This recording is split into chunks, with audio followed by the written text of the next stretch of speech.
ವೀಕ್ಷಕರೇ, the federal ಕರ್ನಾಟಕದ ಈ ವಿಶೇಷ ಕಾರ್ಯಕ್ರಮಕ್ಕೆ ಸ್ವಾಗತ. ಇಂದು ಅಂದ್ರೆ ಭಾನುವಾರ ಬೆಂಗಳೂರಿನಲ್ಲಿ ಪ್ರಮುಖವಾದ ರಾಜಕೀಯ ವಿದ್ಯಮಾನಗಳು ನಡೆದಿವೆ. ಒಂದು ಕಾಂಗ್ರೆಸ್ನಲ್ಲಿ ಮತ್ತು ಬಿಜೆಪಿಯಲ್ಲಿ. ಬಿಜೆಪಿಯ ರಾಷ್ಟ್ರೀಯ ಅಧ್ಯಕ್ಷರಾದಂತಹ ನಿತಿನ್ ನಬೀನ್ ಅವರು ಬೆಂಗಳೂರಿಗೆ ಬಂದು ಬೆಂಗಳೂರಿನ ಬಿಜೆಪಿಯ ಕಾರ್ಯಾಲಯ ಜಗನ್ನಾಥ ಭವನದಲ್ಲಿ ಒಂದು ಸಂಘಟನಾ ಸಭೆಯನ್ನು ಮಾಡಿದ್ದಾರೆ. ಜೊತೆಗೆ ಕೋರ್ ಕಮಿಟಿ ಸಭೆಯನ್ನು ಮಾಡಿದ್ದಾರೆ. ಅದರಲ್ಲಿ ಕೂಡ ಪ್ರಮುಖವಾದ ರಾಜಕೀಯ ವಿದ್ಯಮಾನಗಳ ಬಗ್ಗೆ, ಕಾಂಗ್ರೆಸ್ ಸರ್ಕಾರವನ್ನು ಮುಂದಿನ ಚುನಾವಣೆಯಲ್ಲಿ ಹೇಗೆ ಎದುರಿಸುವುದು ಮತ್ತೆ ಕಾಂಗ್ರೆಸ್ ಸರ್ಕಾರವನ್ನು ಹೇಗೆ ಇಕ್ಕಟ್ಟಿನಲ್ಲಿ ಸಿಲುಕಿಸುವುದು, ಈ ಬಗ್ಗೆ ಎಲ್ಲ ಚರ್ಚೆ ಮಾಡಿದ್ದಾರೆ. ನಂತರ ಪ್ರಮುಖವಾಗಿ ಬಿಜೆಪಿ ಒಳಗಿನ ಬದಲಾವಣೆಗಳ ಬಗ್ಗೆ ಕೂಡ ಚರ್ಚೆ ಮಾಡಿದ್ದಾರೆ ಎನ್ನುವ ಮಾಹಿತಿ ಇದೆ. ಇದರ ನಡುವೆ ಕಾಂಗ್ರೆಸ್ನಲ್ಲಿ ಕೂಡ ದೇವನಹಳ್ಳಿಯಲ್ಲಿ ಮತದಾರರ ವಿಶೇಷ ಪರಿಷ್ಕರಣೆ ಸಂಬಂಧಪಟ್ಟ ಹಾಗೆ ಎಲೆಕ್ಷನ್ ಕಮಿಷನ್ ಅವರು ಕಾರ್ಯಸೂಚಿಯನ್ನು ಹೊರಡಿಸಿರುವುದರಿಂದ ಇದು ಯಾವ ರೀತಿಯಲ್ಲಿ ಕಾಂಗ್ರೆಸ್ಗೆ ಎಫೆಕ್ಟ್ ಆಗುತ್ತೆ. ಪಶ್ಚಿಮ ಬಂಗಾಳದಲ್ಲಿ ಸುಮಾರು 90 ಲಕ್ಷಕ್ಕಿಂತ ಹೆಚ್ಚು ಮತದಾರರು ಒಂದು ಡಿಲೀಟ್ ಅಂದ್ರೆ ಅವರ ಹೆಸರು ಡಿಲೀಟ್ ಆಗಿರೋ ಕಾರಣಕ್ಕೆ ಮಮತಾ ಬ್ಯಾನರ್ಜಿ ಅವರಿಗೆ ಹಿನ್ನಡೆ ಆಯಿತು ಅನ್ನುವ ಕಾಂಗ್ರೆಸ್ ಆರೋಪ ಇದೆ. ಈ ಆರೋಪದ ಹಿನ್ನೆಲೆಯಲ್ಲಿ ಇದು ಕಾಂಗ್ರೆಸ್ಗೆ ಸಹಜವಾಗಿ ಕರ್ನಾಟಕದಲ್ಲಿ ಆತಂಕವನ್ನು ಸೃಷ್ಟಿಸಿದೆ. ಈ ಹಿನ್ನೆಲೆಯಲ್ಲಿ ಬಿಜೆಪಿಯನ್ನು ಹೇಗೆ ಎದುರಿಸುವುದು, SIR ಅಲ್ಲಿ ತಮ್ಮ ಮತದಾರರು ಅಂದ್ರೆ ಕಾಂಗ್ರೆಸ್ನ ಮತದಾರರು ಮತ್ತೆ ಬ್ಯಾಂಕ್ಗೆ ಲಗ್ಗೆ ಇಡದಿರುವಂತೆ ಯಾವ ತರ ಮಾಡೋದು, ಬೂತ್ ಲೆವೆಲ್ ಅಲ್ಲಿ ಇದನ್ನ ಹೇಗೆ ನಿಭಾಯಿಸುವುದು, ಇದರ ಬಗ್ಗೆ ಎಲ್ಲ ಕಾಂಗ್ರೆಸ್ ನಲ್ಲಿ ಕೂಡ ಚರ್ಚೆ ಆಗ್ತಾ ಇದೆ. ಈ ಹಿನ್ನೆಲೆಯಲ್ಲಿ ನಮ್ಮ ವಿಶೇಷ ಪ್ರತಿನಿಧಿಯಾದಂತಹ ವಿಜಯ್ ಜೊನ್ನಹಳ್ಳಿ ಅವರು ನಮ್ಮ ಜೊತೆಗಿದ್ದಾರೆ. ಅವರ ಜೊತೆಗೆ ಚರ್ಚೆ ಮಾಡೋಣ. ಜೊನ್ನಹಳ್ಳಿ ಅವರೇ, ಸ್ವಾಗತ.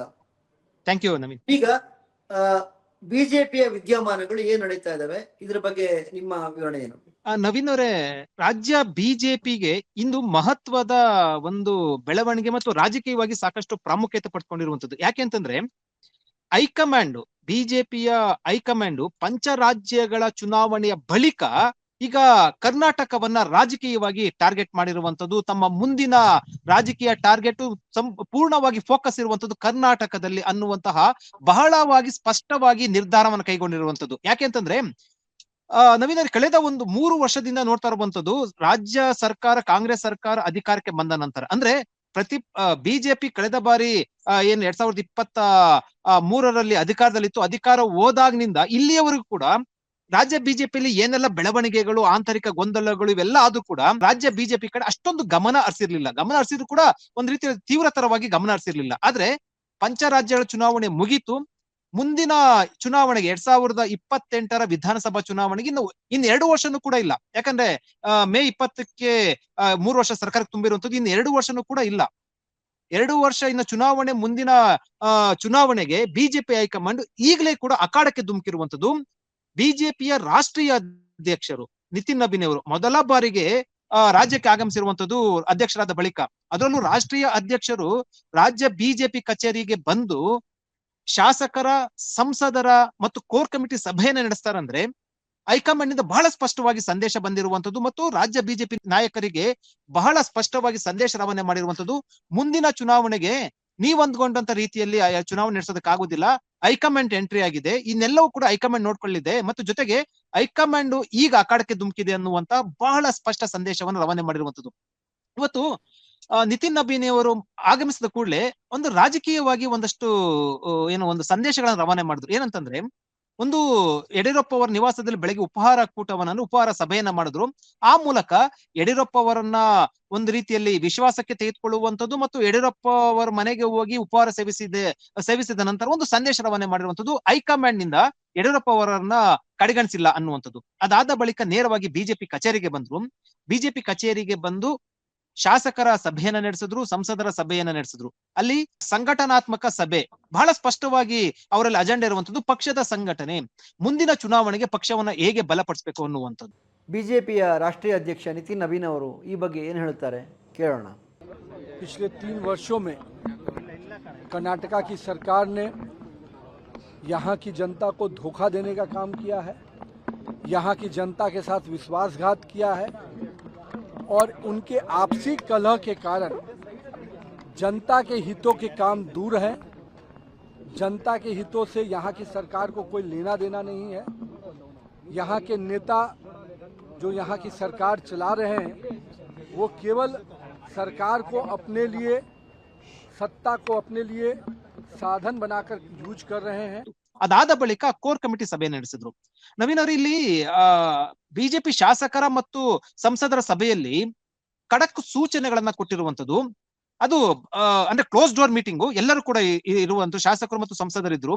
ನಿತಿನ್ ನಬೀನ್ ಅವರು ಪಂಚರಾಜ್ಯಗಳ ಚುನಾವಣೆಯನ್ನ ಉದಾಹರಣೆಗೆ ತೆಗೆದುಕೊಂಡ್ರು. ಅಲ್ಲಿ ಪಶ್ಚಿಮ ಬಂಗಾಳವನ್ನ ಉದಾಹರಣೆಗೆ ತೆಗೆದುಕೊಂಡ್ರು, ಅಸ್ಸಾಂ ಚುನಾವಣೆ ಫಲಿತಾಂಶವನ್ನು ಉದಾಹರಣೆಗೆ ತೆಗೆದುಕೊಂಡ್ರು, ಅಲ್ಲಿ ಮತ್ತೆ ಇವನ್ ಕೇರಳ ಮತ್ತು ತಮಿಳುನಾಡು ಚುನಾವಣೆಯನ್ನು ಕೂಡ ಉದಾಹರಣೆಗೆ ತೆಗೆದುಕೊಂಡ್ರು. ಮತ್ತು ಕೇರಳ ತಮಿಳುನಾಡಿನಲ್ಲಿ ಬೇಸ್ ಇಲ್ಲ ಅಂದ್ರೂ ಕೂಡ ನಾವು ಬೇಸನ್ನ ಕ್ರಿಯೇಟ್ ಮಾಡಿದಿರಿ. ಪಶ್ಚಿಮ ಬಂಗಾಳ ಮತ್ತು ಅಸ್ಸಾಂನಲ್ಲಿ ಹೇಗೆ ಚುನಾವಣೆ ಫಲಿತಾಂಶ ಬಂತು, ಪುದುಚೇರಿಯಲ್ಲಿ ಹೇಗೆ ಫಲಿತಾಂಶ ಬಂತು. ಸೊ ಈ ಹಿನ್ನೆಲೆಯಲ್ಲಿ ಮುಂದಿನ ಚುನಾವಣೆಗೆ ಈಗಲೇ ರೆಡಿ ಆಗ್ಬೇಕು. ಮತ್ತು ಕಾರ್ಯಕರ್ತರ ಜೊತೆ ಯಾವುದೇ ಕಾರಣಕ್ಕೂ ಕೂಡ ನೀವು ಭಿನ್ನಾಭಿಪ್ರಾಯ ಹೊಂದಬಾರ್ದು. ಅದರಲ್ಲೂ ಬಹಳ ಸ್ಪಷ್ಟವಾಗಿ ಮುಖಂಡರ ನಡುವೆ ಯಾವುದೇ ಕಾರಣಕ್ಕೂ ಭಿನ್ನಾಭಿಪ್ರಾಯ ಇರಬಾರ್ದು. ಮುಖಂಡರ ನಡುವೆ ಭಿನ್ನಾಭಿಪ್ರಾಯ ಇದ್ರೆ ಕಾರ್ಯಕರ್ತರಿಗೆ ಕೆಟ್ಟ ಸಂದೇಶ ಹೋಗುತ್ತೆ. ಮತ್ತೆ ಇದನ್ನ ಬಿಜೆಪಿ ಹೈಕಮಾಂಡ್ ಸಹಿಸೋದಿಲ್ಲ ಅಂತ ನೇರವಾಗಿ ಸಭೆಯಲ್ಲಿ ಶಾಸಕರುಗಳಿಗೆ ಮತ್ತು ಸಂಸದರುಗಳಿಗೆ ನೇರವಾಗಿ ಸಂದೇಶವನ್ನ ರವಾನೆ ಮಾಡಿದ್ರು. ವಿಜಯ್ ಅವರೇ, ಈಗ ಕಾಂಗ್ರೆಸ್ ನಾಯಕರು ಹೇಳೋ ರೀತಿಯಲ್ಲಿ ಬಿಜೆಪಿಯಲ್ಲಿ ಒಂದು ಪರಿಪೂರ್ಣ ನಾಯಕತ್ವ ಇಲ್ಲ ರಾಜ್ಯ ಮಟ್ಟದಲ್ಲಿ. ಮತ್ತೆ ಬಿಜೆಪಿಯ ಒಳಗಿನ ಒಂದು ಮಾತುಗಳು ಕೂಡ ಅದೇ ರೀತಿ ಇದ್ದಾವೆ. ಅಂದ್ರೆ ಅಲ್ಲಿ ಸಂಘಟನಾತ್ಮಕವಾಗಿ ಕರ್ನಾಟಕದಲ್ಲಿ ಸದ್ಯಕ್ಕೆ ಬಿಜೆಪಿ ಬಲಿಷ್ಠವಾಗಿಲ್ಲ, ಅದಕ್ಕೆ ನಾಯಕತ್ವದ ಕೊರತೆ ಇದೆ. ಈ ರೀತಿಯೆಲ್ಲ ಹಿನ್ನೆಲೆ ಇರುವ ಕಾರಣಕ್ಕಾಗಿ ಮತ್ತೆ ಸಿದ್ದರಾಮಯ್ಯ ನೇತೃತ್ವದ ಕಾಂಗ್ರೆಸ್ ಸರ್ಕಾರದ ಲೋಪದೋಷಗಳನ್ನ ಸರಿಯಾಗಿ ಜನರ ಮುಂದೆ ತರುವಲ್ಲಿ ಬಿಜೆಪಿ ವಿಫಲವಾಗಿದೆ ಎನ್ನುವಂತಹ ಒಂದು ಆರೋಪ ಹಿನ್ನೆಲೆಯಲ್ಲಿ ಕೂಡ ಬಿಜೆಪಿ ನಾಯಕತ್ವದಲ್ಲಿ ಬದಲಾವಣೆ ಸಾಧ್ಯತೆ ಇದೆಯಾ? ಯಾಕಂದ್ರೆ ಈಗಲೂ ಕೂಡ ಬಿಜೆಪಿಯಲ್ಲಿ ಯಡಿಯೂರಪ್ಪ ಅವರನ್ನು ಹೊರತಾಗಿ ಬಿಜೆಪಿ ಕರ್ನಾಟಕದಲ್ಲಿ ಇಲ್ಲ ಎನ್ನುವ ಮಾತನ್ನು ಮತ್ತೆ ಮತ್ತೆ ಸ್ಪಷ್ಟೀಕರಿಸ್ತಾನೆ ಇದ್ದಾರೆ ಬಿಜೆಪಿಯ ನಾಯಕತ್ವ. ಈಗಲೂ ಕೂಡ ನಿತಿನ್ ನಬೀನ್ ಅವರು ಬಂದು ಯಡಿಯೂರಪ್ಪನವರ ಜೊತೆ ಲಘುಪಹಾರ ಮಾಡಿ ಅದ ನಂತರ ಸಂಘಟನಾ ಸಭೆಯನ್ನು ಮತ್ತೆ ಕೋರ್ ಕಮಿಟಿ ಸಭೆಯನ್ನು ಮಾಡಿರುವಂತದ್ದು, ಮತ್ತೆ ಅದರಲ್ಲಿ ಕೂಡ ಯಡಿಯೂರಪ್ಪನವರು ಭಾಗಿಯಾಗಿರುವಂತದ್ದು, ಅವರಿಗೆ ಪ್ರಾಶಸ್ತ್ಯವನ್ನು ಕೊಟ್ಟಿರುವಂತದ್ದು. ಈ ಸಂದರ್ಭದಲ್ಲಿ ನಾಯಕತ್ವದ ಬದಲಾವಣೆ ಇದೆಯಾ, ಅಥವಾ ವಿಜಯೇಂದ್ರ ಅವರೇ ಅಂದ್ರೆ ಯಡಿಯೂರಪ್ಪನವರ ಪುತ್ರರಾದಂತಹ ವಿಜಯೇಂದ್ರ ಅವರೇ ಮತ್ತೆ ಬಿಜೆಪಿ ನಾಯಕತ್ವವನ್ನ ಮತ್ತೆ ಕಂಟಿನ್ಯೂ ಮಾಡುವಂತ ಅವಕಾಶ ಇದೆಯಾ? ಯಾವ ರೀತಿಯಲ್ಲಿ ನಿಮ್ಮ ವಿಶ್ಲೇಷಣೆ ಇದೆ? ಖಂಡಿತವಾಗ್ಲೂ ನವೀನ್ ಅವರೇ, ರಾಜ್ಯ ಬಿಜೆಪಿ ನಾಯಕತ್ವ ಮತ್ತು ಜೊತೆಗೆ ರಾಜ್ಯ ಸರ್ಕಾರದ ವೈಫಲ್ಯಗಳನ್ನ ನಿರೀಕ್ಷಿತ ಪ್ರಮಾಣದಲ್ಲಿ ಮತ್ತು ತೀವ್ರ ಗತಿಯಲ್ಲಿ ಒಂದ್ ರೀತಿಯಲ್ಲಿ ಲಾಜಿಕ್ ಎಂಡ್ಗೆ ತೆಗೆದುಕೊಂಡು ಹೋಗುವ ನಿಟ್ಟಿನಲ್ಲಿ ಹೋರಾಟವನ್ನ ಮಾಡಿಲ್ಲ ಅನ್ನುವಂತಹ ಒಂದು ಅಂಶಗಳು ಮತ್ತು ಆ ಒಂದು ಸ್ಪಷ್ಟ ಚಿತ್ರಣ ಹೈಕಮಾಂಡ್ ಬಳಿ ಇರುವಂತದ್ದು. ಆ ಅಸಮಾಧಾನ ಕೂಡ ಹೈಕಮಾಂಡ್ ಬಳಿ ಇರುವಂತದ್ದು. ಯಾಕಂದ್ರೆ ರಾಜ್ಯ ಕಾಂಗ್ರೆಸ್ ಸರ್ಕಾರದಲ್ಲಿ ದಿನಕ್ಕೊಂದು ವಿಚಾರಗಳಿದ್ವು. ಕಾಂಗ್ರೆಸ್ ಸರ್ಕಾರವನ್ನ ಇಕ್ಕಟ್ಟಿಗೆ ಸಿಲುಕಿಸುವಂತ ಸಾಕಷ್ಟು ಸರಕುಗಳು ಸರ್ಕಾರದಿಂದ ಬಂದ್ರೂ ಕೂಡ ರಾಜ್ಯ ಬಿಜೆಪಿ ಅದನ್ನ ಬಹಳ ಒಂದು ತಾರ್ಕಿಕ ಅಂತ್ಯಕ್ಕೆ ತೆಗೆದುಕೊಂಡು ಹೋಗುವ ನಿಟ್ಟಿನಲ್ಲಿ, ಪರಿಣಾಮಕಾರಿಯಾಗಿ ತೆಗೆದುಕೊಂಡು ಹೋಗುವ ನಿಟ್ಟಿನಲ್ಲಿ ರಾಜ್ಯ ಬಿಜೆಪಿ ಫೈಲ್ಯೂರ್ ಆಗಿದೆ ಅನ್ನುವಂಥದ್ದು ಕೂಡ ಬಿಜೆಪಿ ಹೈಕಮಾಂಡ್ ಗಮನಕ್ಕಿರುವಂತದ್ದು. ಅದಕ್ಕೆ ನಾನಾ ಕಾರಣ. ಮೂಡ ಒಂದು ಹೋರಾಟ ಬಿಟ್ರೆ ಇನ್ನು ಯಾವುದು ಕೂಡ ರಾಜ್ಯ ಕಾಂಗ್ರೆಸ್ ಸರ್ಕಾರದ ವಿರುದ್ಧ ದೊಡ್ಡ ಮಟ್ಟದ ಹೋರಾಟ ಆಗಿಲ್ಲ. ನಿಮ್ಗೆ ವಾಲ್ಮೀಕಿ ಹಗರಣ, ಬೇರೆ ಬೇರೆ ಹಗರಣಗಳೆಲ್ಲವೂ ಕೂಡ ಸಾಮಾಜಿಕ ಜಾಲತಾಣದಲ್ಲಿ ಮಾಧ್ಯಮಗಳಲ್ಲಿ ದೊಡ್ಡ ಮಟ್ಟದಲ್ಲಿ ಸುದ್ದಿ ಆಯ್ತು ಹೊರತು ಮಾಧ್ಯಮಗಳಿಂದ. ಆದ್ರೆ ನಿಮ್ ರಾಜ್ಯ ಬಿಜೆಪಿ ನಾಯಕರು ಏನ್ ಮಾಡಿದ್ರು ಅನ್ನೋದು ಪ್ರಶ್ನೆ ಬಂದ್ರೆ ಅದು ಬಿಜೆಪಿ ಹೈಕಮಾಂಡ್ಗೆ ಈ ವಿಚಾರದಲ್ಲಿ ಅಸಮಾಧಾನ ಇರುವಂತದ್ದು. ಮತ್ತು ಜೊತೆಗೆ ರಾಜ್ಯ ಬಿಜೆಪಿ ಅಧ್ಯಕ್ಷರ ಸಂಬಂಧಪಟ್ಟಂತೆ ಕೂಡ ಭಿನ್ನಾಭಿಪ್ರಾಯ ಇರುವಂತದ್ದು ಪಕ್ಷದಲ್ಲಿ. ಯಾಕಂದ್ರೆ ಬಹಿರಂಗ ಹೇಳಿಕೆಗಳನ್ನ ಕೊಡ್ತಾ ಇರುವಂತದ್ದು, ಎರಡು ಬಣ ಶುರುವಾಗಿರುವಂತದ್ದು, ಇದು ಹೈಕಮಾಂಡ್ಗೆ ತಲೆನೋವಾಗಿರುವಂತದ್ದು. ಈ ಎಲ್ಲಾ ಹಿನ್ನೆಲೆಯಲ್ಲಿ ಇವತ್ತು ಹೈಕಮಾಂಡ್ ನಾಯಕರು, ಅದರಲ್ಲೂ ರಾಷ್ಟ್ರೀಯ ಅಧ್ಯಕ್ಷರು ಬಂದು ಸಭೆ ನಡೆಸಿದ್ದಾರೆ ಅಂದ್ರೆ ಈ ಒಂದು ಸಂದೇಶ ರವಾನೆ ಮಾಡುವಂತದ್ದು. ಜೊತೆಗೆ ನೀವು ಆಗ್ಲೂ ಒಂದು ಮಾತನ್ನ ಹೇಳಿದ್ರಿ, ಅಂದ್ರೆ ಯಡಿಯೂರಪ್ಪ ಅವರ ಮನೆಯಲ್ಲಿ ಉಪಹಾರ ಸೇವಿಸಿದ್ದು ಕೂಡ ಅದು ಬಹಳ ಸ್ಪಷ್ಟ. ಯಾಕಂದ್ರೆ ಯಡಿಯೂರಪ್ಪ ಅವರನ್ನ ಹೊರತುಪಡಿಸಿ ಅಥವಾ ಯಡಿಯೂರಪ್ಪ ಅವರನ್ನ ಹೊರತುಪಡಿಸಿ ಅನ್ನೋಕ್ಕಿಂತ ಯಡಿಯೂರಪ್ಪ ಅವರನ್ನ ಕಡೆಗಣಿಸಿ ರಾಜ್ಯ ಬಿಜೆಪಿಯಲ್ಲಿ ರಾಜಕಾರಣ ಮಾಡುವಂತದ್ದು ಎಷ್ಟರ ಮಟ್ಟಿಗೆ ಸಾಧ್ಯ ಅನ್ನುವಂಥದ್ದು ಅಥವಾ ಸಾಧ್ಯತೆ ಇದೆಯಾ ಅನ್ನುವಂಥದ್ದು ಕೂಡ ಹೈಕಮಾಂಡ್ ಗಮನದಲ್ಲಿ ಇರುವಂತದ್ದು. ಅದು ಸಾಧ್ಯ ಇಲ್ಲ ಅನ್ನುವಂಥದ್ದು ಕೂಡ ಇರುವಂತದ್ದು. ಈ ಹಿನ್ನೆಲೆಯಲ್ಲಿ ಮೊದಲು ಯಡಿಯೂರಪ್ಪ ಅವರನ್ನ ವಿಶ್ವಾಸಕ್ಕೆ ತೆಗೆದುಕೊಳ್ಳುವಂಥದ್ದು, ಅವರ ಜೊತೆ ಕೂಡ ನಿಮ್ಗೆ ಉಪಹಾರ ಮಾಡಿರುವಂತದ್ದು, ಆ ಮೂಲಕ ಒಂದು ಸಂದೇಶ ರವಾನೆ ಮಾಡಿರುವಂತದ್ದು. ವಿಜಯ್ ಅವರೇ, ಈಗ ಬಿಜೆಪಿ ರಾಷ್ಟ್ರ ಮಟ್ಟದಲ್ಲಿ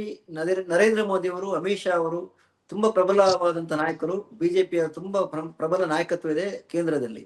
ರಾಜ್ಯದಲ್ಲಿ ಅದೊಂಥರ ಯಡಿಯೂರಪ್ಪನವರು ತೆರೆ ಮೇರೆಗೆ ಸರಿದ ಮೇಲೆ ಒಂದು ರೀತಿಯಲ್ಲಿ ಗೊಂದಲದ ವಾತಾವರಣ ಇದೆ. ಬೇರೆ ಬೇರೆ ಗುಂಪುಗಾರಿಕೆ ಇದಾವೆ ಅಥವಾ ಬೇರೆ ಬೇರೆ ಬಣಗಳಿದ್ದಾವೆ. ಬಸವನಗೌಡ ಪಾಟೀಲ್ ಯತ್ನಾಳ್ ಅವರು ಇದೇ ತರ ಯಡಿಯೂರಪ್ಪನ ವಿರುದ್ಧ ಮಾತುಗಳಿಂದಾಗಿ ಅವರನ್ನ ಕೊನೆಗೆ ಪಕ್ಷದಿಂದ ಎಕ್ಸ್ಪೆಲ್ ಮಾಡ್ಬೇಕಂತ ಸಂದರ್ಭ ಬಂತು. ಈ ತರದೆಲ್ಲ ಬೇರೆ ಬೇರೆ ಅದ ನಂತರ ಕೂಡ ಕುಮಾರ್ ಬಂಗಾರಪ್ಪ ಮತ್ತೆ ಇತರ ನಾಯಕರು ಸಭೆಗಳನ್ನು ಮಾಡಿದ್ರು.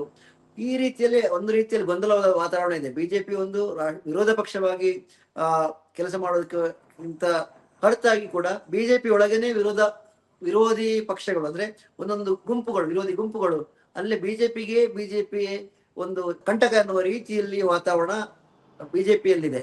ಇಂಥ ಸಂದರ್ಭದಲ್ಲಿ ಕೇಂದ್ರದಲ್ಲಿ ಅವರು ಹೊಸ ನಾಯಕತ್ವವನ್ನ, ನಿತಿನ್ ನಬೀನ್ ಅವರನ್ನ ರಾಷ್ಟ್ರೀಯ ಅಧ್ಯಕ್ಷನಾಗಿ ಮಾಡುವ ಮೂಲಕ ಒಂದು ಹೊಸ ನಾಯಕತ್ವವನ್ನು ಬೆಳೆಸಿದ್ರು. ಅದೇ ರೀತಿಯಲ್ಲಿ ಕರ್ನಾಟಕದಲ್ಲೂ ಈ ಎಲ್ಲ ವಾತಾವರಣವನ್ನ ಸರಿ ಮಾಡ್ಲಿಕ್ಕೆ ಹೊಸ ನಾಯಕತ್ವವನ್ನು ಬೆಳೆಸ್ತಾರ, ಅಥವಾ ಯಡಿಯೂರಪ್ಪನವರು ಅವರ ಕೃಪಾ ಕಟಾಕ್ಷ ಬಿಜೆಪಿಗೆ ಅಥವಾ ರಾಜ್ಯ ಬಿಜೆಪಿಗೆ ಬೇಕು ಎನ್ನುವ ಕಾರಣಕ್ಕೆ ವಿಜೇಂದ್ರ ಯಡಿಯೂರಪ್ಪನವರು, ಅಂದ್ರೆ ಯಡಿಯೂರಪ್ಪನವರ ಪುತ್ರ, ಅವರನ್ನೇ ಮತ್ತೆ ಕಂಟಿನ್ಯೂ ಮಾಡಿ ಉಳಿದ ಗುಂಪುಗಳನ್ನ ಹೋಲಿಕೆ ಮಾಡಿ ಮುಂದಿನ ಚುನಾವಣೆಗೆ ಬಿಜೆಪಿಯನ್ನ ಸಿದ್ಧ ಮಾಡ್ತಾರ? ಇದ್ರ ಬಗ್ಗೆ ಏನ್ ಅನಿಸ್ತು? ನವೀನರೇ, ಬಿಜೆಪಿ ರಾಜ್ಯ ಬಿಜೆಪಿ ನಾಯಕತ್ವ ಸಂಬಂಧಪಟ್ಟಂತೆ ನಿರ್ಧಾರ ಕೈಗೊಳ್ಳುವ ನಿಟ್ಟಿನಲ್ಲಿ ಹೈಕಮಾಂಡ್ಗೆ ಈ ಹಿಂದೆ ಒಂದಷ್ಟು ಗೊಂದಲಗಳು ಮತ್ತು ನಿರ್ಧಾರ ಕೈಗೊಳ್ಳಲಾಗದಂತಹ ಪರಿಸ್ಥಿತಿ ನಿರ್ಮಾಣ ಆಗಿತ್ತು. ಅದಕ್ಕೆ ಎರಡು ಕಾರಣ.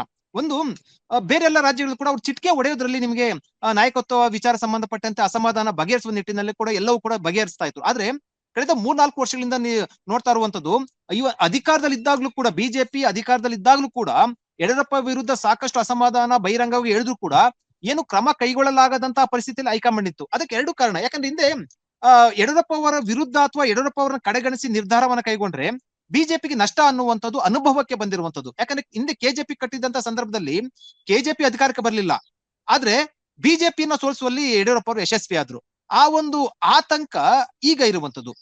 ಮತ್ತೆ ಅದಾದ ಬಳಿಕ ವಿಜೇಂದ್ರ ಅವರನ್ನ, ಅಂದ್ರೆ ನಿಮ್ಗೆ ಒಂದ್ ರೀತಿಯಲ್ಲಿ ಕಾಡಿಸಿ ಬೇಡಿಸಿ ಕಾದು ಇವೆಲ್ಲವನ್ನು ಮಾಡಿ ವಿಜೇಂದ್ರ ಅವರನ್ನ ಅಧ್ಯಕ್ಷರನ್ನ ಮಾಡಿದ್ರು. ಅದಾದ ಬಳಿಕ ಘೋಷಣೆ ಮಾಡ್ಬೇಕಲ್ವಾ, ಅಂದ್ರೆ ಚುನಾವಣೆ ಮೂಲಕ ಘೋಷಣೆ ಮಾಡ್ಬೇಕು. ಇಲ್ಲಿವರೆಗೂ ಕೂಡ ವಿಜೇಂದ್ರ ಅವರನ್ನ ಚುನಾವಣೆ ಮೂಲಕ ಘೋಷಣೆ ಮಾಡಿಲ್ಲ.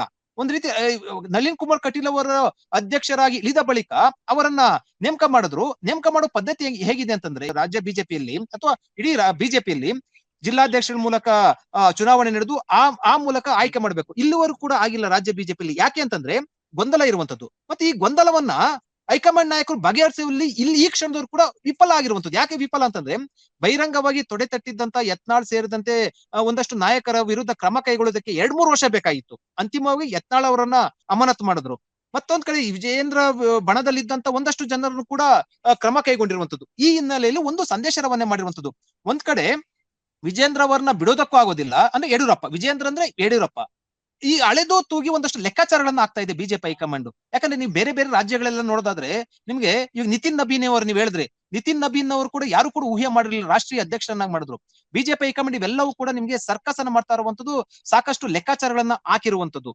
ಆದ್ರೆ ಈಗ ಕರ್ನಾಟಕದಲ್ಲಿ, ನಮ್ಮ ರಾಜ್ಯದಲ್ಲಿ ಆ ರೀತಿಯ ಒಂದು ಹೊಸ ಪ್ರಯೋಗ ಮಾಡೋದಕ್ಕೂ ಕೂಡ ಹಿಂದೆ ಮುಂದೆ ನೋಡ್ತಾ ಇರುವಂತದ್ದು. ಯಾಕೆಂದ್ರೆ ಒಂದ್ ವೇಳೆ ಹೊಸ ಪ್ರಯೋಗಕ್ಕೆ ಮುಂದಾಗಿ ಅದರ ಪೆಟ್ಟನ್ನ ತಿಂದ್ರೆ ಅನ್ನುವಂತ ಆತಂಕ ಇರುವಂತದ್ದು. ಸೊ ಈ ಹಿನ್ನೆಲೆಯಲ್ಲಿ ಈಗ ಏನು ಅಭಿಪ್ರಾಯವನ್ನ ಸಂಗ್ರಹ ಮಾಡ್ತಾ ಇದ್ದಾರೆ. ಈಗ ಒಂದು ವಿಜೇಂದ್ರ ಯಡಿಯೂರಪ್ಪ ಅವರನ್ನೇ ಮುಂದುವರಿಸುವುದಾದ್ರೆ ಈ ಕೋರ್ ಕಮಿಟಿಯಲ್ಲಿ ಬದಲಾವಣೆ ಇದೆಯಾ, ಅಥವಾ ಅವರ ವಿಜೇಂದ್ರ ಅವರನ್ನು ಸಪೋಸ್ ಮುಂದುವರಿಸಿದ್ರೆ ಅವರ ಕೈ ಕೆಳಗೆ ನುರಿತ ಅಂದ್ರೆ ತುಂಬಾ ಒಂದು ರೀತಿಯ ಬಿಜೆಪಿಗೆ ಬಲ ತುಂಬುವಂತ ನಾಯಕರನ್ನ ಸೇರಿಸಿಕೊಂಡು ಪಕ್ಷವನ್ನು ಮುನ್ನಡೆಸ್ತಾರ? ಇದ್ರ ಬಗ್ಗೆ ಏನಾದ್ರು ನಿಮ್ಗೆ ಮಾಹಿತಿ ಇದೆಯಾ? ಖಂಡಿತವಾಗ್ಲೂ ಅದು ಒಂದು ಲೆಕ್ಕಾಚಾರ ಇರುವಂತದ್ದು. ಯಾಕಂದ್ರೆ ಇವತ್ತು ಕೋರ್ ಕಮಿಟಿ ಸಭೆ ನಡೀತು. ಸಭೆಯಲ್ಲಿ ಎರಡು ನಿರ್ದೇಶನವನ್ನ ಹೋಗಿರುವಂತದ್ದು ಅಥವಾ ಒಂದು ಚರ್ಚೆ ಆಗಿರುವಂತದ್ದು. ಒಂದು ಕೋರ್ ಕಮಿಟಿಯ ಪುನರಚನೆ ಸಂಬಂಧಪಟ್ಟಂತ ಸುಳುವನ್ನ ಕೊಟ್ಟಿರುವಂತದ್ದು, ಮತ್ತು ಅದರ ಜೊತೆಗೆ ಎರಡು ವಿಚಾರ. ಒಂದು, ರಾಜ್ಯಸಭಾ ಚುನಾವಣೆ ಅಭ್ಯರ್ಥಿಗಳ ಸಂಬಂಧಪಟ್ಟಂತ ಚುನಾವಣೆಗೆ ಅಭ್ಯರ್ಥಿಗಳ ಆಯ್ಕೆ ಸಂಬಂಧಪಟ್ಟಂತೆ ಕೂಡ ಚರ್ಚೆ ಆಗಿರುವಂತದ್ದು. ಹೈಕಮಾಂಡ್ ಸಂಬಂಧ ಏನ್ ನಿರ್ಧಾರ ಕೈಗೊಳ್ಳುತ್ತೆ ಅದಕ್ಕೆ ಎಲ್ಲರೂ ಭದ್ರಾಗಿರ್ಬೇಕಂತ ಒಂದು. ಮತ್ತೆ ನೀವ್ ಹೇಳಿದ ರೀತಿಯಲ್ಲಿ ಪಕ್ಷದ ಕೋರ್ ಕಮಿಟಿ ಇದೆಯಲ್ಲ, ಅದನ್ನು ಕೂಡ ಅದು ಎರಡು ಸಾಧ್ಯತೆ ಇರುವಂತದ್ದು. ಒಂದು, ವಿಜೇಂದ್ರ ಅವರನ್ನ ಕಂಟಿನ್ಯೂ ಮಾಡಿದ್ರೆ ಕೋರ್ ಕಮಿಟಿಯಲ್ಲಿ ಹೈಕಮಾಂಡ್ ಸಂಬಂಧಪಟ್ಟಂತೆ ಇರುವವರನ್ನ, ಅಥವಾ ವಿಜೇಂದ್ರ ವಿರುದ್ಧ ಬಣ ಅಂತ ಇರುತ್ತಲ್ವಾ, ಅವರನ್ನ ಒಂದಷ್ಟು ವಿರುದ್ಧ ಬಣ ಅನ್ನೋಕ್ಕಿಂತ ಏನಂದ್ರೆ ಭಿನ್ನ ಅಭಿಪ್ರಾಯ ವ್ಯಕ್ತಪಡಿಸಿರುವಂತ, ಬೇರೆ ಅಭಿಪ್ರಾಯ ವ್ಯಕ್ತಪಡಿಸುವಂತ ನಾಯಕರನ್ನು ಕೂಡ ಕೋರ್ ಕಮಿಟಿಯಲ್ಲಿ ತಂದು ಸೇರಿಸ್ತಾರೆ. ಯಾಕಂದ್ರೆ ಒಂದ್ ರೀತಿಯಲ್ಲಿ ಅದಕ್ಕೆ ಮೂಗುದಾರ ಹಾಕುವಂತದ್ದು. ರಾಜ್ಯ ಬಿಜೆಪಿ ನಾಯಕರ ಬದಲಾವಣೆ ಜೊತೆಗೆ ವಿರೋಧ ಪಕ್ಷ ನಾಯಕರ ಅಂದ್ರೆ ಆಲೋಚಕರನ್ನು ಬದಲಾಯಿಸಬಹುದು ಅನ್ನುವ ಒಂದು ಮಾಹಿತಿ ಕೂಡ ಇದೆ. ಓಕೆ, ಇದ್ರ ಬಿಜೆಪಿಯಲ್ಲಿ ಒಟ್ಟಾರೆಯಾಗಿ ಬಿಜೆಪಿಯನ್ನು ಬಲಪಡಿಸುವಂತ ಒಂದು, ಅಂದ್ರೆ ರಾಜ್ಯದಲ್ಲಿ ಮುಂದಿನ ಚುನಾವಣೆಗೆ 2 ವರ್ಷ ನಂತರ ಚುನಾವಣೆ ಬರುತ್ತೆ, ಅದು ಚುನಾವಣೆ ಎದುರಿಸುವಂತಹ ಕಾರ್ಯಕ್ರಮಗಳನ್ನು ಈಗಲೇ ಯೋಜಿಸ್ತಾ ಇದ್ದಾರೆ ಬಿಜೆಪಿ. ಮತ್ತೆ ಅದರ ವೇದಿಕೆಯನ್ನು ಸಿದ್ಧ ಮಾಡ್ತಾ ಇದೆ. ಈ ಕಡೆ ನೋಡಿದ್ರೆ ಕಾಂಗ್ರೆಸ್ ನಲ್ಲಿ ದೇವನಹಳ್ಳಿಯ ಒಂದು ರೆಸಾರ್ಟ್ ಅಲ್ಲಿ ಕಾಂಗ್ರೆಸ್ನ MLA-ಗಳ ಸಭೆ ಆಗ್ತಾ ಇದೆ. ಇದರಲ್ಲಿ ಇದು ಏನು ಅಂದ್ರೆ SIR ಬಗ್ಗೆ ಮಾತ್ರನಾ, ಅಥವಾ ಬಿಜೆಪಿಯನ್ನು ಎದುರಿಸುವ ಹೇಗೆ ಅಂತಲ್ಲ, ಅಥವಾ ಯಾವ ರೀತಿಯಲ್ಲಿ ಅಥವಾ ಯಾವ ಕಾರಣಕ್ಕಾಗಿ ಈ ಸಭೆಯನ್ನು ಕರೆದಿದ್ದಾರೆ? ಕಾಂಗ್ರೆಸ್ ಈಗ ಬಿಜೆಪಿಗಿಂತ ದೊಡ್ಡ ಆತಂಕ ಎದುರಾಗಿರುವಂತದ್ದು ಪ್ರತಿಪಕ್ಷಗಳು ಅಥವಾ ಬಿಜೆಪಿಗೆ ಹೋರಾಟಕ್ಕಿಂತ ದೊಡ್ಡ ಆತಂಕ ಅಥವಾ ದೊಡ್ಡ ಒಂದ್ ರೀತಿಯಲ್ಲಿ ಹೇಗಪ್ಪ ಎದುರಿಸಬಹುದು ಅನ್ನುವಂತ ಒಂದು ಭಯ ಶುರುವಾಗಿರುವಂತದ್ದು SIR ಬಗ್ಗೆ, ಸ್ಪೆಷಲ್ ಇಂಟೆನ್ಸಿವ್ ರಿಪೋರ್ಟ್ ಬಗ್ಗೆ. ಯಾಕಂದ್ರೆ ಈಗ ಕರ್ನಾಟಕದಲ್ಲಿ ಕೂಡ ಅನೌನ್ಸ್ ಮಾಡಿರುವಂತದ್ದು, ಅದರ ಪ್ರಕ್ರಿಯೆ ಶುರುವಾಗಿರುವಂತದ್ದು. ಇಂದಿನ ನಿಮ್ಗೆ ಪಶ್ಚಿಮ ಬಂಗಾಳ, ತಮಿಳುನಾಡು, ಅದರಲ್ಲೂ ವಿಶೇಷವಾಗಿ ಪಶ್ಚಿಮ ಬಂಗಾಳದ SIR ಅನ್ನ ನೋಡಿ ಕಾಂಗ್ರೆಸ್ಗೆ ಕೂಡ ಖಂಡಿತವಾಗ್ಲೂ ಕೂಡ ಭಯ ಬಿದ್ದಿರುವಂತದ್ದು. ಯಾಕಂದ್ರೆ ಮುಂದಿನ ಚುನಾವಣೆ ಸಂಬಂಧಪಟ್ಟಂತೆ ಇದೆಯಲ್ವಾ, ಅದು ಬಹಳ ಮಹತ್ವ ಪಡ್ಕೊಂಡಿರುವಂತದ್ದು ಕಾಂಗ್ರೆಸ್ ಹೈಕಮಾಂಡ್. ಈಗಿರುವಂತ ಅಧಿಕಾರ ಇರುವಂತದ್ದು ನಿಮ್ಗೆ ತೆಲಂಗಾಣ, ಕೇರಳ ಬಿಟ್ರೆ ನಿಮ್ಗೆ ಕರ್ನಾಟಕ ಕೂಡ ಅಧಿಕಾರ ಇರುವಂತದ್ದು. ಅವರು ದೊಡ್ಡ ರಾಜ್ಯ. ಮುಂದಿನ ಚುನಾವಣೆಗೆ ಈಗಿನ ಪ್ರಕಾರ ನಿಮಗೆ ಹೇಗೆ ಫಲಿತಾಂಶ ಬರಬಹುದು, ಈಗಿನ ಲೆಕ್ಕಾಚಾರದಲ್ಲಿ ಅನ್ನುವಂಥದ್ದು ಕೂಡ ಒಂದಷ್ಟು ಅವರಿಗೆ ಏನೋ ಒಂದು ಅಭಿಪ್ರಾಯ ಮತ್ತು ವರದಿದ್ದೆ. ಆದ್ರೆ SIR ನಿಂದ ದೊಡ್ಡ ಮಟ್ಟದ ಹೊಡೆತ ಬೀಳುತ್ತೆ ಅನ್ನುವಂತ ಅನುಮಾನ ಇರುವಂತದ್ದು. ಅದಕ್ಕೆ ಪೂರಕವಾಗಿ ಒಂದಷ್ಟು ಬೆಳವಣಿಗೆಗಳು ನಡೆದಿರುವಂತದ್ದು. ನಿಮ್ಗೆ ಬಹಿರಂಗವಾಗಿ ನಿಮ್ಗೆ ಏನು ವೆಸ್ಟ್ ಬೆಂಗಾಲ್ ನಲ್ಲಿ ದೊಡ್ಡ ಮಟ್ಟದ ಹೊಡೆತ ಬಿದ್ದಿರುವಂತ ಹಿನ್ನೆಲೆಯಲ್ಲಿ ಅಲ್ಲಿ TMCಗೆ ದೊಡ್ಡ ಮಟ್ಟದ ಹೊಡೆತ ಬಿದ್ದಿತ್ತು. ಅದಕ್ಕೆ ಬಹಳ ಪ್ರಮುಖ ನೇರ ಕಾರಣ SIR ಅನ್ನುವಂಥದ್ದು ಕಾಂಗ್ರೆಸ್ನ ಆರೋಪ ಮತ್ತು ಪ್ರತಿಪಕ್ಷಗಳ ಆರೋಪ. ಕಾಂಗ್ರೆಸ್ ಸಭೆಯ ಬಗ್ಗೆ DCM ಹಾಗೂ KPC ಅಧ್ಯಕ್ಷರಾದ DK ಶಿವಕುಮಾರ್ ಅವರು ಹೇಳಿದ್ದು ಹೀಗೆ: ಗೆಲ್ಲೋದು, ಸೋಲೋದು, ಓಟ್ ಹಾಕೋದು ಅದೆಲ್ಲ ಬೇರೆ ವಿಚಾರ. ಅವ್ರು ಯಾರಿಗೂ ಕೂಡ ನಮ್ಮ ಜವಾಬ್ದಾರಿ ಮತದಾನ ಹಕ್ಕನ್ನು ಕಳ್ಕೊಳ್ಬೇಡಿ. ಪಾಪ ಹಳ್ಳಿ ಜನಕ್ಕೆ ಏನು ಗೊತ್ತಿರ್ತದೆ, ಎಲ್ಲೋ ಏನೋ ಕೆಲಸ ಮಾಡ್ತಾ ಇರ್ತಾನೆ. ಈಗೆಲ್ಲ ಗುಳೆ ಹೋಗಿದ್ದಾರೆ, ಗೋವಾಗೆ ಹೋಗಿದ್ದಾರೆ, ಮುಂಬೈಗೆ ಹೋಗಿದ್ದಾರೆ, ಬೆಂಗಳೂರು ಬಂದಿದ್ದಾರೆ, ಎಲ್ಲ ಕಡೆ ಹೋಗಿದ್ದಾರೆ. ಅವರು ಎನ್ಯುಮಿನೇಷನ್ ಫಾರ್ಮ್ಗೆ ಸೈನ್ ಹಾಕಲಿಲ್ಲ ಅಂತ 3 ಸತಿ ಹೋಗ್ತಾರಂತೆ. ಅವ್ರ ಮನೇಲೇ ಇಲ್ಲದೆ ಹೋದ್ರೆ ಪಾಪ ಅವ್ರಿಗೇನು ಗೊತ್ತು ಹಳ್ಳಿ ಜನಕ್ಕೆ. ನಾನೇ ನನ್ನ ಎಲಿಮಿನೇಷನ್ ಫಾರ್ಮ್ ಸೈನ್ ಹಾಕಿಲ್ಲ ಅಂದರೆ ನಂದೇ ಓಟ್ ಬಿಟ್ಟಿಲ್ಲ, ಅಮರ್ತ್ಯಸಿಂದೇ ಓಟಿಲ್ಲಂತೆ, ಮಹಾರಾಜದೇ ಓಟಿಲ್ಲಂತೆ. ಆ ರೀತಿಯೆಲ್ಲ ಆಗಿದೆ. ಸೊ ಕೋರ್ಟಲ್ಲಿ ಏನ್ಬಿಟ್ರು, ಆಯಿತು ನೆಕ್ಸ್ಟ್ ಎಲೆಕ್ಷನ್ ಓಟ್ ಹಾಕೊಂಡಿದ್ದೀನಿ ಅಂದ್ಬಿಟ್ಟು. ಸೊ ಸ್ಕಿಪ್ ಆಯಿತು. ಆ ಕೆಲಸ ಆಗಿದ್ದು ಬೇಡ, ಎಲ್ಲರೂ ಅವ್ರ ಓಟ್ನ ಅವ್ರು ಉಳಿಸ್ಕೊಳ್ಳಿ. ವಿಜಯರೇ, ಈಗ SIR ಬಗ್ಗೆ ಮಾತ್ರ ಚರ್ಚೆನಾ, ಅಥವಾ ಒಂದು ಈಗಾಗಲೇ ಕಾಂಗ್ರೆಸ್ನ ಒಳಜಗಳಗಳಿದಾವೆ, ಅಂದ್ರೆ ನಾಯಕತ್ವ ಬದಲಾವಣೆಗೆ ಬಗ್ಗೆ ಸಂಬಂಧಪಟ್ಟ ಪ್ರಮುಖವಾಗಿ ಆ ಸಂಬಂಧಪಟ್ಟ ಹಾಗೆ ಚರ್ಚೆ ಇದೆಯಾ? ಸಿದ್ದರಾಮಯ್ಯ ಕಂಟಿನ್ಯೂ ಆಗ್ತಾರ, ಅದು ಯಾವ ರೀತಿ, ಅಥವಾ ಇನ್ನೊಬ್ಬರು ಉಪಮುಖ್ಯಮಂತ್ರಿ ಬರ್ತಾರ, ಏನಾದ್ರೂ ಅದರ ಬಗ್ಗೆ ಆಂತರಿಕವಾಗಿ ಚರ್ಚೆ ಆಗುವ ಸಾಧ್ಯತೆ ಇದೆಯಾ? ನನಗೆ ಅನ್ಸಿದ ಮಟ್ಟಿಗೆ ನಾವೇನಾರ ಒಂದು ಶಾಸಕರ ಸಮ್ಮುಖದಲ್ಲಿ ನಾಯಕತ್ವ ಬದಲಾವಣೆ ಸಂಬಂಧಪಟ್ಟಂತೆ ಚರ್ಚೆ ನಡೆಸೋದಿಲ್ಲ. ಆದ್ರೆ ಒಂದು ಸಂದೇಶ ಕೊಡ್ಬೋದು. ಯಾಕಂದ್ರೆ ನಾಯಕತ್ವ ಬದಲಾವಣೆ ವಿಚಾರ ಸಂಬಂಧಪಟ್ಟಂತೆ ಬಹಿರಂಗವಾಗಿ ಹೇಳಿಕೆಗಳು ಕೊಡ್ತಾ ಇರುವಂತ ಹಿನ್ನೆಲೆಯಲ್ಲಿ ಶಾಸಕರುಗಳಿಗೆ ಮತ್ತು 3 ವರ್ಷ ತುಂಬಿದ ಹಿನ್ನೆಲೆಯಲ್ಲಿ ಅದು ಕೂಡ ಒಂದು ಕುತೂಹಲ ಇರುವಂತದ್ದು. ಯಾಕೆಂತಂದ್ರೆ 3 ವರ್ಷ ತುಂಬಿದ ನಂತರ ಮತ್ತು ಈಗಾಗಲೇ SIR ಶುರು ಸಂಬಂಧಪಟ್ಟಂತೆ ಕಳೆದ 1-1.5 ತಿಂಗಳಿಂದ ಕೂಡ ಚರ್ಚೆ ಇರುವಂತದ್ದು. ಆಗ ಇಲ್ಲದಿರುವಂತಹ ಶಾಸಕ ಪಕ್ಷದ ಸಭೆ ಈಗ ಯಾಕೆ ಮಾಡ್ಲಾಗ್ತಾ ಇದೆ ಅನ್ನುವಂತಹ ಕುತೂಹಲ ಕಾಂಗ್ರೆಸ್ ಶಾಸಕರಲ್ಲಿದೆ. ನಾನು ಒಂದಷ್ಟು ಜನ ಕಾಂಗ್ರೆಸ್ ಶಾಸಕರ ಜೊತೆ ಮಾತಾಡಿದೆ. ಅವ್ರು ಮಾತಾಡ್ತಾ ಒಂದು ಮಾತನ್ನ ಹೇಳಿದ್ರು, ವಿಜಯ್ ಅವ್ರು, ನಮಗೂ ಕೂಡ ಕುತೂಹಲ ಇದೆ, ಈ ಸಂಬಂಧಪಟ್ಟಂತೆ ಏನ್ ಸಭೆ ನಡೆಸ್ತಾರಂತ. ಆದ್ರೆ ನಮ್ಗೆ ಬಂದಿರೋ ಮಾಹಿತಿ SIR ಬಗ್ಗೆ ಚರ್ಚೆ ನಡೆಸೋದಕ್ಕೆ ಅನ್ನುವಂತ ಮಾಹಿತಿ ಬಂದಿದೆ. ಮತ್ತೆ ಅದ್ರ ಜೊತೆಗೆ ನಾವು ಕೂಡ ಚರ್ಚೆ ಮಾಡ್ತೀವಿ, ಸಚಿವ ಸಂಪುಟ ಪುನರಚನೆ ಆಗ್ಬೇಕು, ಯಾಕಾಗಿಲ್ಲ, ಮತ್ತೆ ನಾಯಕತ್ವ ಬದಲಾವಣೆ ಗೊಂದಲ ಇದೆ, ಕ್ಷೇತ್ರದಲ್ಲಿ ಪರಿಣಾಮ ಬೀರ್ತಾ ಇದೆ, ನಾವು ಅದನ್ನ ಪ್ರಸ್ತಾಪ ಮಾಡ್ತೀವಿ ಅಂತ ಸುಮಾರು ಒಂದು 5-6 ಜನ ಶಾಸಕರು ನನ್ನ ಜೊತೆ ಮಾತಾಡಿದ ಸಂದರ್ಭದಲ್ಲಿ ಕೂಡ ಈ ವಿಚಾರವನ್ನು ಹೇಳಿದ್ರು. ಅದರಿಂದ ಗೊತ್ತಾಗೋದೇನಂದ್ರೆ ಶಾಸಕಾಂಗ ಪಕ್ಷ ಸಭೆಯಲ್ಲಿ ಖಂಡಿತವಾಗ್ಲೂ ಕೂಡ ಏನು ಸಚಿವ ಸಂಪುಟ ಪುನರಚನೆ ವಿಚಾರವಾಗಿ ಬಹಿರಂಗವಾಗಿ ಕೇಳ್ತಾರೆ. ಮತ್ತು ನಾಯಕತ್ವ ಬದಲಾವಣೆ ವಿಚಾರ ಸಂಬಂಧಪಟ್ಟಂತೆ ಇದೆ ಅಲ್ವಾ, ಅದನ್ನ ಇಂಥವ್ರನ್ನ CM ಮಾಡಿ ಇಂಥವ್ರನ್ನ ಕೆಳಗಿಳಿಸಿ ಅಂತ ಕೇಳೋದಿಲ್ಲ. ಆದ್ರೆ ಗೊಂದಲ ಇದೆ, ಗೊಂದಲಕ್ಕೆ ನೀವು ಯಾಕೆ ಬ್ರೇಕ್ ಹಾಕಿಲ್ಲ, ಗೊಂದಲ ಇದೆ, ಮುಂದುವರೆದ್ರೆ ಎಫೆಕ್ಟ್ ಆಗುತ್ತೆ ಅನ್ನುವಂತ ಅಂಶವನ್ನ ಪ್ರಸ್ತಾಪ ಮಾಡ್ತಾರೆ. ವಿಜಯವರೇ, ಮಾಹಿತಿಗೆ ಧನ್ಯವಾದಗಳು. ಒಟ್ಟಿನಲ್ಲಿ ರಾಜ್ಯದಲ್ಲಿ 2 ಪ್ರಮುಖ ಬೆಳವಣಿಗೆಗಳು ನಡೀತಾ ಇದ್ದಾವೆ. ಒಂದು ಬಿಜೆಪಿಯ ರಾಷ್ಟ್ರೀಯ ಅಧ್ಯಕ್ಷರು ಒಂದು ಚರ್ಚೆ, ಅವರ ನಾಯಕರ ಜೊತೆ ಚರ್ಚೆ ಮಾಡ್ತಾ ಇರೋದು. ಈ ಕಡೆಗೆ ಕಾಂಗ್ರೆಸ್ ಆಡಳಿತಾರೂಢ ಕಾಂಗ್ರೆಸ್ ಸರ್ಕಾರದ ಕಾಂಗ್ರೆಸ್ನ ಶಾಸಕರ ಜೊತೆಗೆ ಕಾಂಗ್ರೆಸ್ ಹೈಕಮಾಂಡ್ನ ರಾಜ್ಯ ಉಸ್ತುವಾರಿ ಸುರ್ಜೇವಾಲಾ ಅವರು ಸಭೆಯನ್ನು ಮಾಡ್ತಾ ಇರೋದು. ಒಟ್ಟಿನಲ್ಲಿ ಪ್ರಮುಖವಾಗಿ ಇಲ್ಲಿ ಗಮನಿಸಬೇಕಾದ ಅಂಶ ಅಂದ್ರೆ ಬಿಜೆಪಿ ಕೂಡ 2 ವರ್ಷ ಬಳಿಕ ನಡೆಯಬೇಕಾದಂತಹ ವಿಧಾನಸಭಾ ಚುನಾವಣೆಗೆ ಈಗಿಂದಲೇ ಒಂದು ಆರಂಭಿಕವಾದ ಸಿದ್ಧತೆ ನಡೆಸ್ತಾ ಇದೆ. ಈ ಕಡೆ ಬಿಜೆಪಿಯನ್ನು ಹೇಗೆ ಎದುರಿಸುವುದು, SIR ಏನೇನು ಸಮಸ್ಯೆ ಆಗ್ತಿದೆಯಾ, ಮುಂದಿನ ಚುನಾವಣೆಗೆ ನಾವು ಹೇಗಿರ್ಬೇಕು ಎನ್ನುವ ಬಗ್ಗೆ ಕಾಂಗ್ರೆಸ್ ನಾಯಕರು ಕೂಡ ಚರ್ಚೆ ಮಾಡ್ತಿದ್ದಾರೆ. ಈ ವಿಶೇಷ ಕಾರ್ಯಕ್ರಮವನ್ನು ಇಲ್ಲಿ ಮುಗಿಸ್ತಾ ಇದ್ದೇನೆ. ಮುಂದಿನ ಕಾರ್ಯಕ್ರಮದಲ್ಲಿ ಭೇಟಿಯಾಗೋಣ. ನಮಸ್ಕಾರ.